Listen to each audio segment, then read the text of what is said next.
할렐루야, 반갑습니다. 오늘도 이 수요일 예배 자리에 나오신 우리 성도님들을 축복합니다. 날씨가 부쩍 더워졌습니다. 제가 지금 여기 온도를 보니까는 27도라고 나와 있는데요. 오늘도 완연한 봄이 되었고 봄의 한 중심에 서 있습니다. 지난 주일 우리 청년 예배를 마치고 청년들과 함께 잠깐 이 후포 공원에 나갔었는데요. 그 벚꽃나무 아래에서 이제 자리를 펴고 이렇게 누워서 하늘을 바라보는데 왠지 그것만으로도 힐링이 되는 그런 시간이었습니다. 이 좋은 계절에 함께 예배할 수 있어서 참 감사를 드리는데요. 우리 옆에 계신 분들과 이렇게 인사 나누겠습니다. 참 좋은 계절 함께 예배 드릴 수 있어 행복합니다. 아멘. 행복하십니까? 여러분의 표정이 전혀 행복한 것 같지 않으십니다. 우리가 서로 이렇게 함께 모여서 예배 드릴 수 있으니 감사요 행복임을 여러분 믿으시기 바랍니다.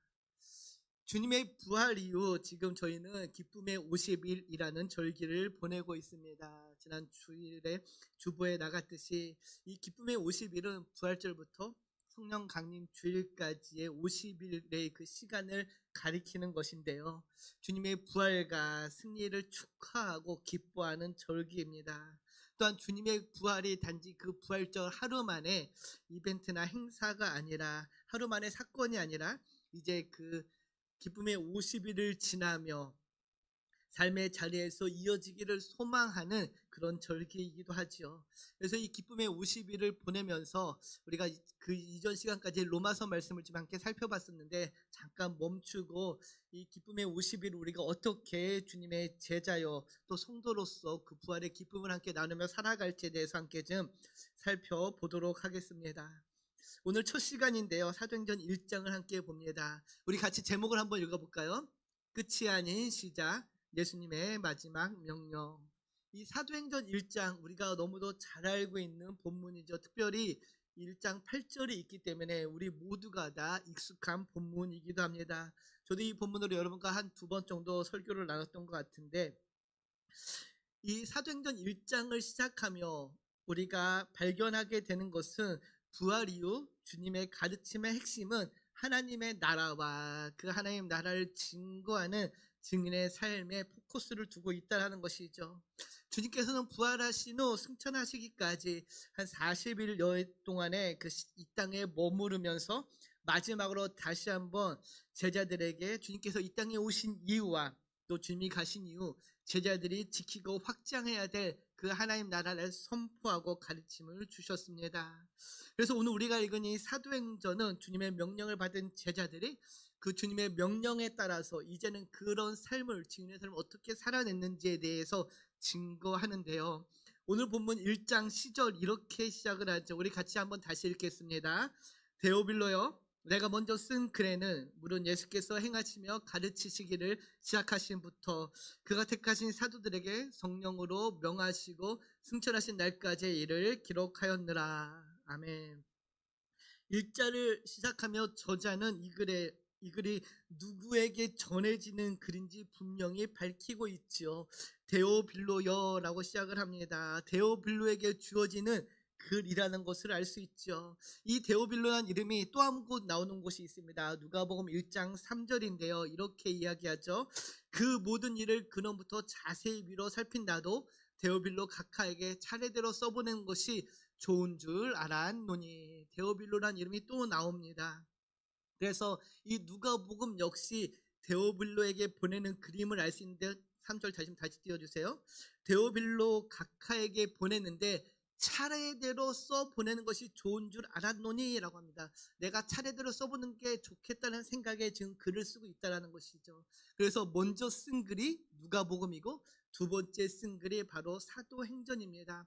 누가복음을 먼저 쓰고 한참 있다가 사도행전을 쓴 것이 아니라 누가의 그 생각과 계획에 따라서 사도행전과 누가복음의 한 묶음으로 세트로 쓰여졌다는 것을 알 수 있지요.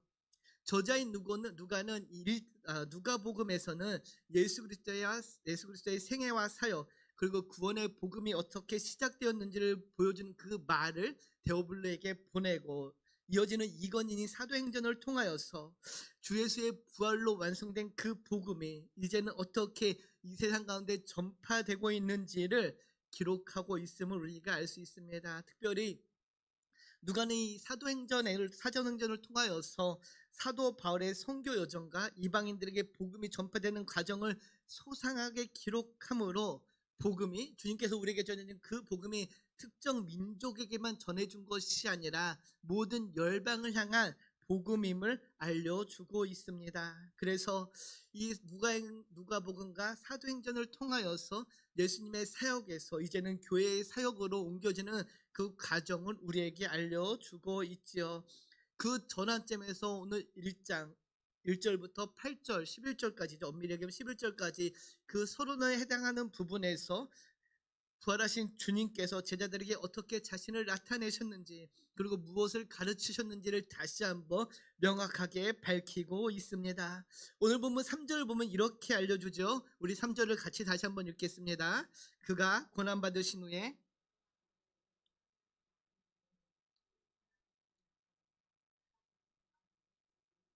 하나님의 나라의 일을 말씀하시느니라. 아멘. 3절을 보면은 고난 받으신 후에 제자들에게 고난 받으신 후에 또한 그들에게 확실한 많은 증거로 친히 살아계심을 나타내셨다라고 이야기하죠. 이 3절 짧은 한 구절을 통하여서 예수님께서 그 40일의 시간을 어떻게 보냈는지를 우리는 알 수 있습니다. 제자들에게 보이시며 또 그들과 함께 하시며 하나님 나라에 대한 가르침을 주셨다는 것을 우리가 발견하게 되죠. 사랑 우리 한반 가족 여러분, 만약 여러분이 만약에 먼 곳으로 떠난다든지 나에게 이곳에서 생활할 그 시간이 얼마 주어지지 않았다라면은 여러분은 무엇을 하시겠습니까? 가장 시급하고 가장 중요한 일들을 순차적으로 처리해 나가겠지요. 주님도 마찬가지였습니다. 그 40일의 그 짧은 시간 동안 주님께서는 제자들과 함께 하시며 제자들에게 다시 한번 하나님 나라의 일에 대해서 알려주고 계신 것이죠. 가장 중요하고 시급한 것이 바로 제자들의 시선을 다시 세우고 하나님 나라에 대한 가르침을 주는 것이었다는 것을 알려주고 있는 것입니다.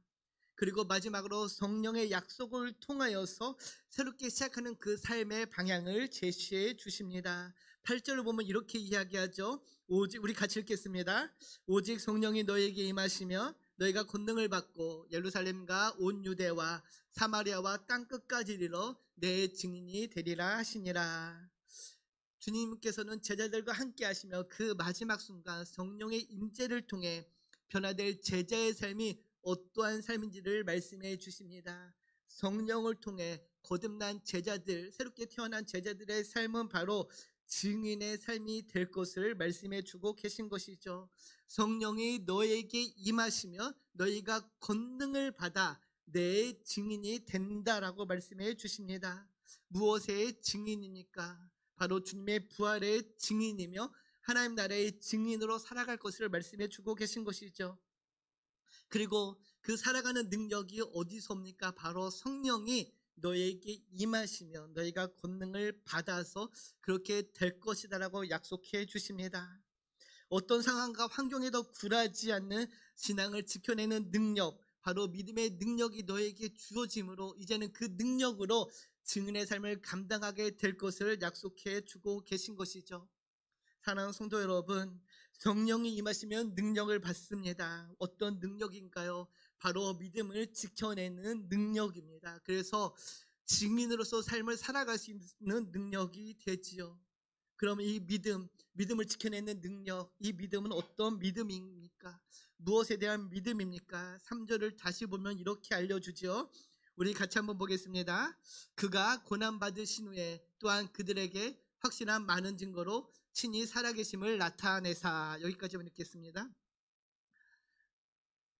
이 3절을 통해 증인이 되는 믿음, 무엇을 믿는 믿음입니까? 바로 예수 그리스도의 증인이 된다는 것. 그 믿음은 주님께서 살아계심을 믿는 믿음입니다. 살아계심을 믿는 믿음이죠. 주님께서 십자가에 죽으시고 부활하심을 믿는 믿음이라 할 수 있습니다. 사랑하는 성도 여러분, 주님의 증인이 된다는 것은, 그래서 주님의 증인으로 살아간다는 것은 먼저 주님의 십자가의 죽음과 부활에 대한 믿음이 있어야 합니다. 너무도 당연한 이야기겠지요. 주님의 살아계심을 믿지 못하면 어떻게 주님의 증인으로 살아갈 수 있겠습니까? 그런데 3절을 다시 보면 이렇게 이야기합니다. 그가 고난받으신 후에 또한 그들에게 확실한 증거로 친히 살아계심을 나타내사.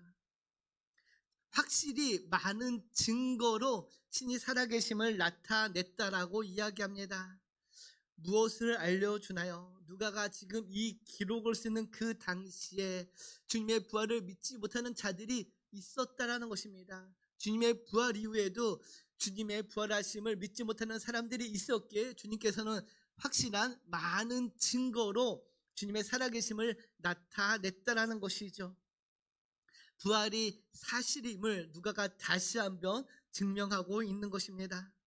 너무도 당연한 말 같지만 성도 여러분, 주님의 증인이 되려면은 우리 기독교 신앙의 핵심인 바로 예수 그리스도의 그 살아계심에 대한 믿음이 있어야 됩니다. 살아계신 예수님을 믿어야 하는 것이죠. 우리 같이 한번 읽어볼까요? 살아계신 예수님을 믿다. 아멘. 살아계신 예수님을 믿는 그 믿음이 저와 여러분 안에 있어야 한다라는 것입니다. 우리의 신앙의 시작점, 바로 예수 그리스도가 2000년 전에 이 땅에 오셔서 십자가에서 사라진 존재가 아니라 다시 살아나셔서 지금도 여전히 우리와 함께 계심을 믿는 믿음에서 우리의 믿음이 시작됩니다. 바로 이것이 수많은 종교와 기독교란 우리가 믿는 그 신앙과의 차이이죠. 우리가 믿는 이 믿음은, 신앙은 어떤 새로운 깨달음이나 철학이 아니라 바로 우리가 믿는 이 신앙의 핵심은 살아계신 하나님을 만나는 것입니다. 2000년 전에 이 땅에 오셔서 우리를 위해 십자가에 죽으시고 살아나신 그 주님을 만나는 것, 그것이 바로 우리가 믿는 이 신앙의 핵심이요, 신앙의 근간이 되는 것이죠. 바라기는 우리 한밤교회 성도 여러분, 오늘 이 밤 여기 계신 모든 분들이 살아계시고 지금도 역사하시며 우리와 함께 하시는 그 임마누엘의 주님을 만나는 귀한 시간 되기를 주님의 이름으로 축복합니다. 이렇게 살아계신 주님을 만나면요, 3절을 다시 보면은 이렇게 살아계신 주님을 만난 제자들에게 주님께서는 3절을 다시 보면은 40일 동안 그들에게 보이시며 하나님 나라의 일을 말씀하셨다라고 이야기합니다. 하나님 나라의 일, 영어 성경을 보면 하나님 나라에 관하여라고 이야기를 하는데요, 제자들에게 하나님 나라에 관해서 말씀해 주셨다는 것이죠. 주님께서는 이 마지막 40일의 시간을 보내며 그들에게 가르친 것이 다른 무엇이 아닌 바로 하나님 나라였다라는 것입니다. 그래서 사랑하는 성도 여러분, 증인이 된다는 것, 첫 번째, 살아계신 예수님을 믿는 그 믿음이 증인이 되는 것이라면은, 두 번째는 바로 이 하나님 나라를 품는 것, 하나님 나라를 믿는 것이 바로 증인임을 여러분 기억하시기 바랍니다. 같이 한번 읽어볼까요? 하나님 나라를 품다. 하나님 나라를, 같이 읽겠습니다. 시작. 하나님 나라를 품다. 이 하나님 나라를 품는다라는 것은 결국 우리가 하나님 나라를 소망하며 살아가는 삶이라 할 수 있습니다. 주님께서 이 땅에 오신 이유는요, 여러분, 주님께서 이 땅에 오셔서 가르치신 그 가르침의 끝을 보면은 바로 이 하나님 나라가 있었습니다. 마태복음 4장 17절을 보면은 이렇게 시작을 하죠. 같이 읽겠습니다. 이때부터 예수께서 비로소 전파하여 이르시되 회개하라, 천국이 가까이 왔느니라. 아멘. 주님께서 이 땅에 오셔서 공생애를 처음 시작할 때 선포한 선포의 말씀이 무엇입니까? 회개하라, 하나님 나라, 천국이 가까이 왔다라고 선포하지요. 바로 하나님 나라가 주님의 그 복음의 핵심임을 알려주고 있는 것입니다. 이 땅에 주님이 오셔서 보여주신 삶은 그래서 결국 하나님 나라의 백성으로서 우리가 어떻게 살아가야 하는지에 대한 그 삶의 모습이라 할 수 있습니다. 사랑하는 가족 여러분, 우리는 보통 천국, 하나님 나라를 하면은 죽어서 가는 나라로 생각합니다. 우리가 보통 예수를 믿으면 천국에 가는 것으로 생각을 하지요. 맞습니다. 틀린 이야기는 아니죠. 그러나 이것만으로는 하나님 나라를 다 설명할 수는 없습니다. 천국, 하나님 나라는 우리가 돌아갈 본향, 우리가 죽어서 가는 영원한 나라이기도 하지만은 또한 그 하나님 나라는 우리 가운데 임한 나라이기도 합니다. 우리가 예배 시마다 암송을 하는 주님이 가르쳐 주신 기도를 보면 이렇게 시작을 하죠. 우리 같이 한번 암송을 해보겠습니다. 하늘에 계신 우리 아버지, 아버지의 이름을 거룩하게 하시며 아버지의 나라가 오게 하시며 아버지의 뜻이 하늘에서와 같이 이 땅에서도 이루어지게 하소서. 아멘. 아버지의 나라가 오게 하시며, 예전 버전에서는 아버지의 나라가 임하시며라고 번역을 하지요. 사랑하는 성도 여러분, 하나님 나라가 단순히 미래에 가게 될 장소가 아니라 지금 이 땅 가운데 실제로 임하는 나라라는 것이죠. 하나님 나라는 우리가 죽어서 가는 영원한 나라이기도 하지만 또한 우리 가운데 임한 나라이기도 합니다. 하나님 나라가 우리 가운데 임했다. 무엇을 알려주나요? 어떤 나라가 우리 가운데 임한 나라인가요? 사도행전 1장 3절을 보면은 이렇게 사도행전 1장 3절에서 하나님의 나라의 일을 말씀하셨다라고 해요. 하나님 나라의 일, 헬라어로 보면은 바실레토스 데오스인데요. 하나님의 나라, 저 바실레이아라는 단어가 중요합니다. 이 바실레이아는 왕국이란 뜻, 나라란 뜻도 있지만은 통치란 뜻, 다스림이란 뜻도 있습니다. 결국 하나님 나라는 하나님이 다스리는 나라, 하나님의 통치가 있는 나라가 바로 하나님 나라라는 것이죠. 그래서 하나님 나라가 이 땅 가운데 임했다라는 것은 하나님의 다스림이 저와 여러분의 삶 가운데, 우리의 인생 가운데 임했다라는 것입니다. 그래서 우리의 인생이, 우리의 삶이 이제는 하나님의 통치 아래, 그분의 다스림 안에 있다라는 것이죠. 사랑하는 성도 여러분, 국가를 이루는 3대 요소를 일반적으로 국민과 영토와 주권이라고 이야기합니다. 그래서 우리의 그 역사를 보면 일제강점기 시대가 있죠. 국민과 영토는 그대로 있었지만 무엇을 상실했습니까? 주권을 상실했지요. 주권이 상실되었던 시기, 그래서 나라로서 존재할 수 없던 시기가 있었습니다. 이처럼 나라를 이루는 요소 중에 가장 중요한 요소가 바로 이 주권이라는 것이죠. 그래서 하나님 나라는, 사랑하는 성도 여러분, 영토에 대한, 땅에 대한 이야기가 아니라 바로 하나님의 통치에 대한 것이며 그분의 다스림에 대한 것이라는 것이죠. 우리가 어디에 있든지 하나님께서 임하시고 그분의 통치와 다스림이 있다라면 바로 그 자리, 그곳이 하나님의 나라가 되고 하나님의 나라로 바뀐다라는 것입니다. 하나님의 나라, 하나님의 통치, 하나님의 임재가 있다는 것, 무엇을 의미하나요? 하나님의 다스림이 임했다는 것은요, 이미 그곳에 어둠이 떠나갔다는 것을 의미합니다. 일제강점기 시대가 있었죠. 그때 억압과 슬픔과 아픔과 고난이 있었지만 독립을 맞이하자 일본의 그 지배 세력이 물러나게 됩니다. 기쁨과 감사가 넘쳐났죠. 환희가 넘쳐났죠. 이처럼 강한 권세가 임하면은 기존의 권세가 자연스럽게 물러나는 것처럼 하나님의 통치가 임했다라는 것은 우리의 삶에 있는 그 어둠의 세력이 물러났음을 알려주고 있는 것입니다. 그래서 그 하나님의 나라는 단지 미래의 소망이 아니라 지금 우리의 삶 가운데 이루어지는 실제적인 사건이요 통치라는 것이죠. 그 나라를 우리가 어떻게 할 수 있습니까? 주님께서 이 땅에 오셔서 보여주신 그 수많은 기적을 통해 우리는 보게 됩니다. 복음서를 보면요, 주님을 만나는 자마다 병이 나음을 얻고 취함을 받고 인생의 꿈과 소망과 비전이 바뀌고 인생의 목표가 바뀌는 것을 우리는 볼 수 있습니다. 예수님을 만나는 자마다 인생의 완전한 회복, 기쁨이 회복되는 것을 보게 되죠. 이처럼 하나님의 나라가 임한다라는 것은 우리의 삶이 통째로 완전하게 완벽하게 변화되는 것을 이야기합니다. 그래서 제가 신학교 다닐 때 제가 좋아하는 교수님께서 이렇게 강의하신 내용이 기억되는데요. 정확한 워딩은 생각나지 않지만은 그 의미를 제가 다시 한번 정리해 봤습니다. 우리 같이 한번 읽어볼까요? 조금 깁니다. 같이 읽겠습니다. 복음은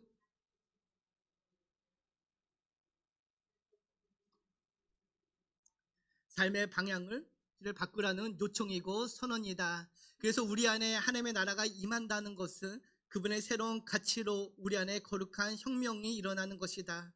그분이 이 땅에 갖고 오신 새로운 가치로 기존의 질서가 무너지고 뒤집어지는 혁명이 일어나는 것이며, 어둠의 권세, 악한 마귀의 지배 아래에 있는 이 땅에서 하나님의 다스림을 통해 혁명이 우리 안에 일어나는 것이다. 하나님의 나라가 임한다는 것은 기존의 질서 체계를 부정하고 하나님 나라의 체계로 내 삶을 바꾸는 것이기에 구주를 영접하는 자마다 그의 혁명에 동참하는 거룩한 혁명가가 되는 것이다. 아멘. 제가 이 말씀을 왜 기억하냐면 아주 굉장히 오래됐죠. 오래된 이야기입니다. 기억하는 것이 바로 띄워주세요. 마지막에 있는 저 말 때문입니다. 그의 혁명에 동참하는 거룩한 혁명가가 되는 것이다. 사랑하는 한마음 가족 여러분, 여러분은 거룩한 혁명가이십니까? 여러분의 삶에 거룩한 혁명이 일어나고 있는지요? 바라기는 오늘 저와 여러분의 삶의 자리에 우리 주님으로 말미암아, 주님이 우리에게 주신 그 새로운 가치로 말미암아 거룩한 혁명이 일어나는 그런 혁명의 자리가 되기를 주님의 이름으로 축복합니다. 우리는 모두 다 거룩한 혁명가입니다. 너무도 놀라운 말씀이었고 너무도 아름다운 말씀이었습니다. 그래서 제가 시간이 지났지만 기억하고 있는데요, 주님께서 우리에게 주신 그 복음은 가치를 전복하고 기존의 질서에 대항하며 하나님 나라라는 새로운 나라를 만들어가는 능력이 있습니다. 그 능력을 믿으시는 모두가 되기를 소망합니다. 그래서 주님께서는 제자들에게 3절을 보면은 40일 동안 하나님 나라에 대해서 가르쳐주며 그 하나님 나라의 증인으로 어떻게 살아갈지에 대해서, 살아갈 수 있는지에 대해서 이제 4절 이하에 말씀해 주시는데요, 우리 4절을 보면은 다음과 같이 알려줍니다. 우리 같이 4절을 우리말 성경으로 좀 같이 보겠습니다. 그들과 함께 모였을 때 예수께서 이렇게 명령하셨습니다. 예루살렘을 떠나지 말고 너희가 내게 들은 대로 내 아버지가 약속하신 선물을 기다리라. 아멘. 주님께서는 제자들에게 하나님 나라를 가르치신 이후에 그들에게 즉시 나가서 그 하나님 나라를 선포할 것을 이야기하지 않고 오히려 너희는 지금 이곳에 가만히 머물러 하나님께서 약속하신 그 선물을 기다리라라고 이야기하죠. 그 선물이 무엇입니까? 우리 모두가 알고 있듯이 바로 성령 하나님의 임재하심입니다. 그래서 사랑하는 성도 여러분, 증인이 된다는 것은 바로 성령 하나님과 동행하는 것을 이야기하지요. 주님께서는 왜 약속하신 성령을 기다리라고 하셨나요? 이는 아무리 제자들이 능력이 있어도, 말씀을 깨달았어도 하나님 나라의 사역은 인간의 의지와 열심으로 하는 것이 아니라 하나님의 능력, 곧 성령의 능력으로 이루어져야 될 사역이기 때문에 너희는 가만히 있어 이곳에서 성령의 임재를 기다리라고 말씀해 주십니다.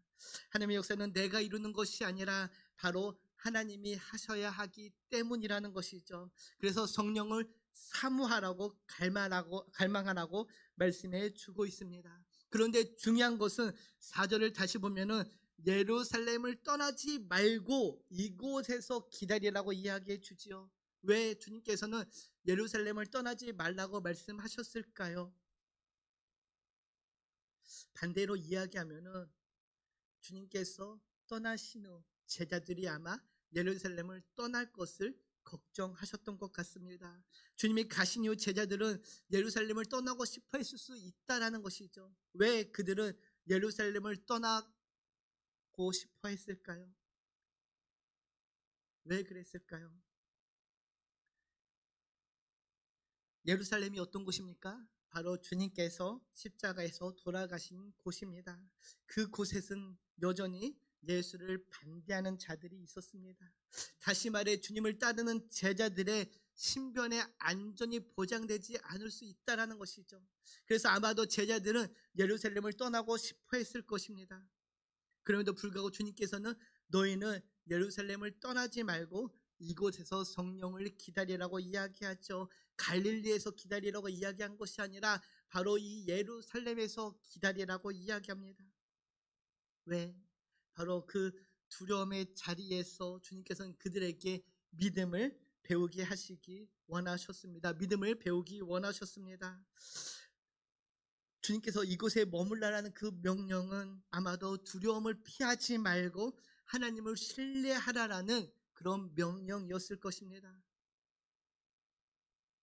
사랑하는 성도 여러분, 예루살렘은 제자들에게 두려움의 장소였지만 이제 믿음의 장소로 바뀌게 될 것입니다.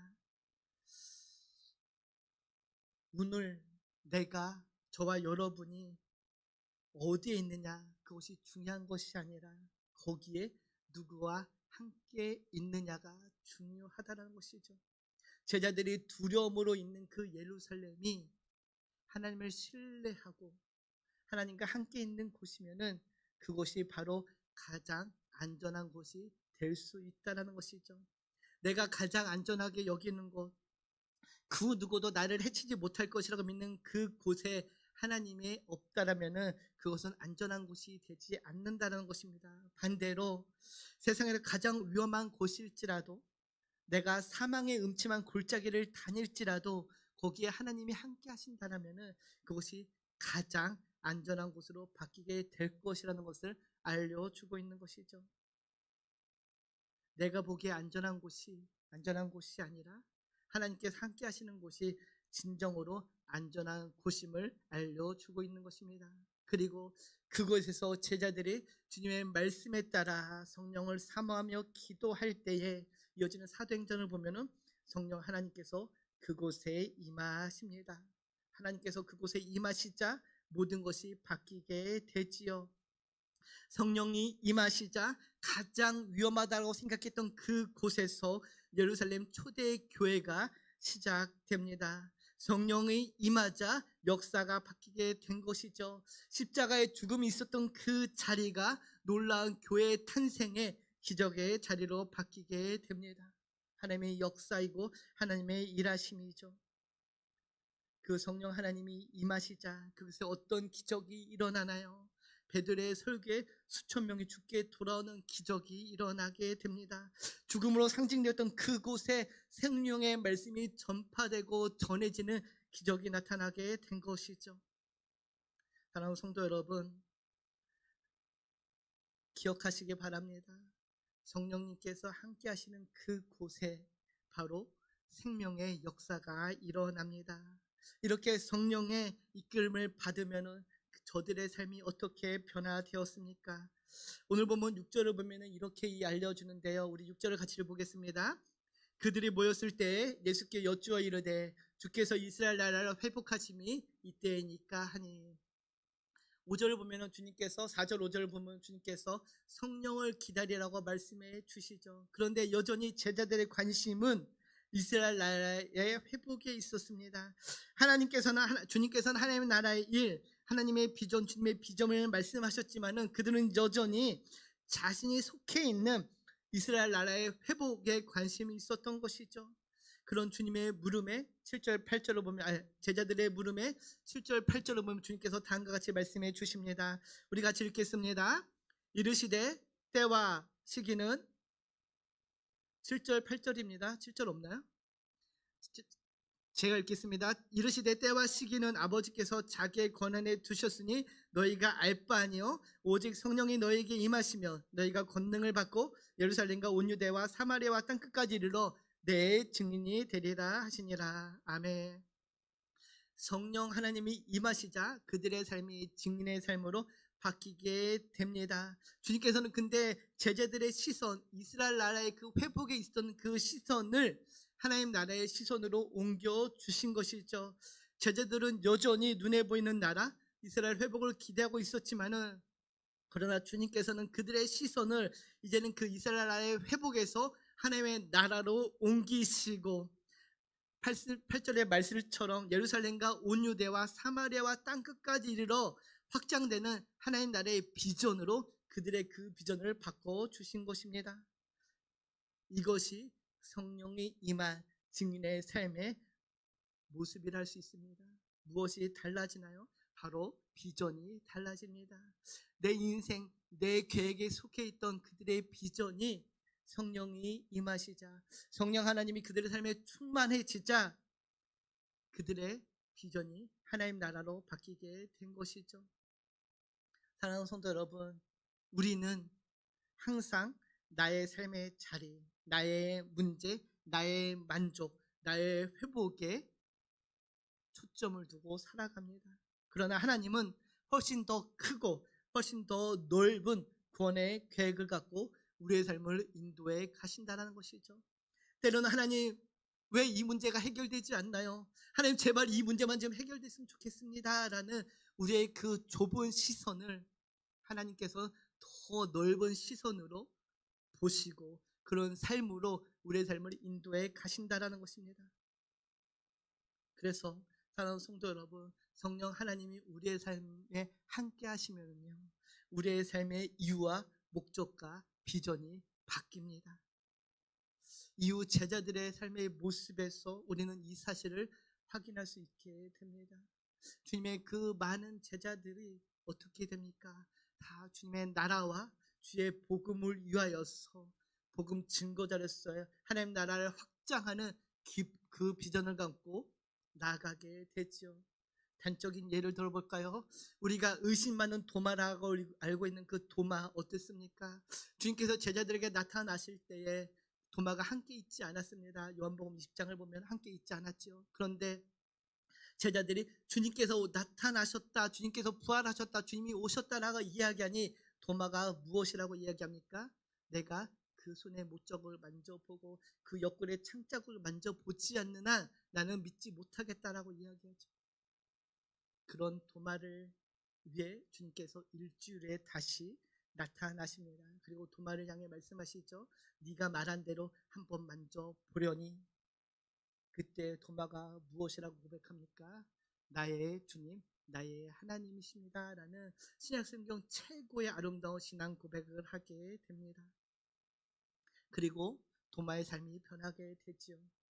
인도 첸나이라는 곳이 있습니다. 그 첸나이라는 곳에 가면은 도마 기념교회라는 교회가 있는데요, 카톨릭 3대 교회 중에 하나로 불리는 교회입니다. 우리가 카톨릭 3대 교회라고 하면 어마어마하게 웅장한 그런 교회처럼 생각하지만 그렇지 않습니다. 흰색이 아주 초라하진 않지만은 그렇게 볼품없는 그런 교회인데요, 그곳이 왜 카톨릭이 3대 교회가 됐을까요? 바로 그곳에 도마의 시신이 있기 때문이지요.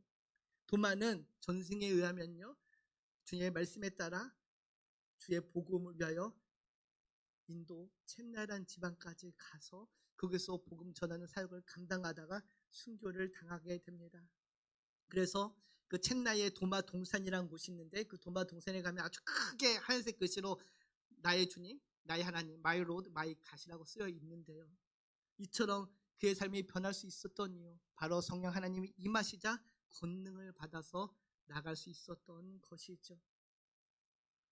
사랑하는 성도 여러분, 이처럼 성령이 우리의 삶에 임하면은 저와 여러분의 삶의 비전도 바뀌게 될 줄 믿습니다. 아직까지 나의 삶, 나의 목표, 나의 계획을 붙잡고 여러분 기도하십니까? 오늘 이 밤 우리가 결단함으로 우리의 비전이 하나님 나라의 비전으로 바뀌기를 기도하는 모두가 되기를 축복합니다.